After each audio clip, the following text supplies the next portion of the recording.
Guys तो कैसे आप लोग बताना चाहूंगा। आज सीखते हैं कि क्या होता है how good stocks make bet portfolio, right. कि गुड स्टॉक का ही बेट पोर्टफोलियो हमारा कैसे बन जाता है। हमारा पोर्टफोलियो जो रेड में रहता है हमेशा, हम उसको ग्रीन कैसे कर सकते हैं ऑलवेज के लिए।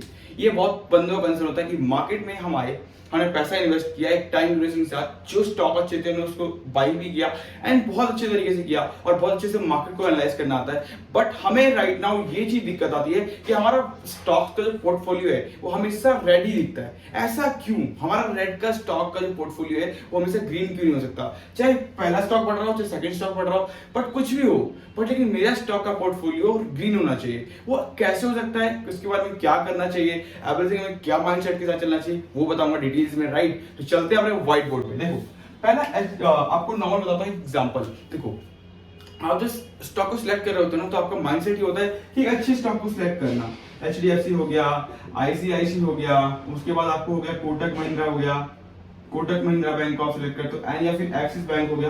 तो आप एक अच्छी खासी बैंक को लिस्ट निकालते हो एंड देन आप उसके बाद इन्वेस्टमेंट करते हो। अब मैं आपसे एक बात पूछता हूँ, जब आपने इस चारों बैंक को लिस्ट निकाली, बैंकिंग सेक्टर में आए, आपने इन्वेस्टमेंट करना चालू किया, क्या आपने एक थिंक अबाउट इट किया कि ये चारों बैंक में जो मैं बाई कर रहा हूँ, कि चारों बैंक की कंडीशन एक तरीके से है? क्या HDFC गिरता है तो कोटक गिरता है, ICICI गिरता है तो एक्सिस गिरता है? चारों के चारों गिरते ही गिरते, मतलब चारों एक ही कंडीशन के हैं कि कोई एक भी गिरेगा तो भी चारों के चारों गिरेंगे। तो फिर हमारा क्या हुआ?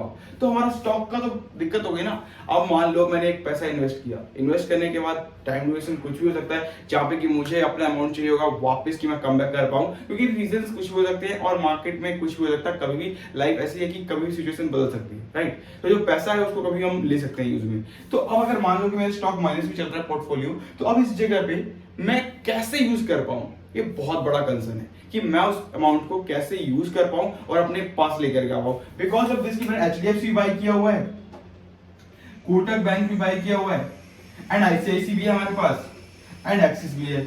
बट ये गिरते भी एक साथ है और उठते भी एक साथ है। चारों स्टॉक गिरते भी एक साथ है, उठते भी एक साथ है। अब मैं इनको अगर मान लो ये चारों गिरे हुए हैं और मुझे एक कुछ अच्छा खासा प्रॉफिट चाहिए, अब मान लो कि एक कुछ क्राइसिस आई, कोविड-19 आया, इन लोगों ने अपना लोन देना बंद कर दिया। उन्होंने देखा कि मुझे अपने मार्केट को कैप्चर करना है और जो मेरे कस्टमर्स हैं उनको अच्छे से डील करना है, राइट। मुझे अपनी पहली चीजें देखनी है। तो जब उनकी फर्स्ट प्रायोरिटी उनके कस्टमर्स एंड सारी चीजें हो गई, तो वो बाहर मार्केट में पैसा ज्यादा नहीं छोड़ेंगी, और जब मार्केट ज्यादा नहीं छोड़ेंगी तो लोन कम मिलेगा, लोन कम मिलेगा तो कमा नहीं पाएंगी तो इसमें लॉस होगा, तो पोर्टफोलियो इसमें माइनस में जाएगा। तो अब इस वक्त पे हमें क्या करना चाहिए? और जो आप जब इस वक्त क्या करना चाहिए पोर्टफोलियो मैनेजमेंट, नीड हमें भी पैसे की है, हम भी अपना पोर्टफोलियो बेचे, हम भी अपने पैसे को निकाले बाहर, बट ये तो ऑलरेडी माइनस में है, तो यहाँ पे क्या करें, राइट। ये बहुत लोगों का कंसर्न है। बहुत लोग जब इसके बारे में सोचते हैं ना, तो जानते हैं कि यस यार ऐसा भी कुछ होना चाहिए जो अलग हो इन सब चीजों से, राइट। क्योंकि हमारा स्टॉक तो ग्रीन में अभी रेड में चला गया, हम क्या कर सकते हैं? अब आता है सेकंड पॉइंट।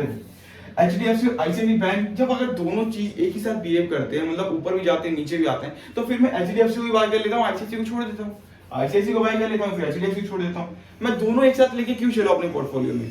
बात तो बराबर है, ये ऊपर जाएगा तो ये ऊपर जाएगा, ऊपर ये जाएगा तो ऊपर ये जाएगा, बात तो बराबर है। इधर से उधर से कहीं से भी हाथ पकड़ो, नाक को पकड़ो, बात तो बराबर है कि इधर से पकड़ लो तो और इधर से घुमा के पकड़ो तो दिक्कत तो वही है कि सर ये ऊपर जाएगा तो ये भी ऊपर जाएगा, ऊपर ये भी जाएगा तो ये भी जाएगा। तो फिर हमारा क्या फायदा?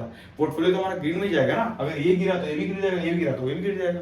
तो हम क्या करें ऐसा कि जो हमारे लिए बेस्ट हो, हमारा पोर्टफोलियो बेस्ट रहे, एंड इन द फ्यूचर जब हम इसको देखें तो हमें जो नीड होना मनी की, तो हमारे लिए ऐसा होना चाहिए कि हमारा स्टॉक कोई ग्रीन में चल रहा है और हम उसको सेल आउट कर करके हम अपना पोर्टफोलियो को मैनेज कर पाए। एंड साथ ही साथ जो जो मैंने गुड स्टॉक्स जो सिलेक्ट किए हैं वो पोर्टफोलियो ग्रीन के साथ हमें बैड स्टॉक ना देखना पड़े, हमारा रेड के साथ हमें बैड ना देखना पड़े, हमारा हमेशा ग्रीन हो और वो हमेशा गुड में रहे, ना कि बैड और बैड पोर्टफोलियो बने, राइट। तो उसके लिए थोड़ा सा माइंडसेट अलग करना पड़ेगा, चीजों को अलग से सोचनी पड़ेगी, थोड़ा रिस्क लेना पड़ेगा। यहाँ पे आपको थोड़ा रिस्क लेना पड़ेगा मार्केट के मैनेजमेंट से, और उस तरीके से आपको चलना पड़ेगा अगर आपको अपनी पोर्टफोलियो को रिस्क में नहीं देखना है। बिकॉज ऑफ दिस देखो, अगर आप RBL और IDFC, अगर आप ICICI सिलेक्ट कर रहे हो, HDFC सिलेक्ट कर रहे हो, मैं कहता हूं इसमें इन दोनों में से एक करो, प्लस एक ऐसा स्टॉक सेलेक्ट करो इन दोनों में से जिसमें कि आप रिस्क ले पाओ। बिकॉज ऑफ दिस जब अगर मार्केट में कोविड-19 से क्राइसिस है, तो ये जो बैंक होते हैं ये अपना लोन बहुत बांटते हैं,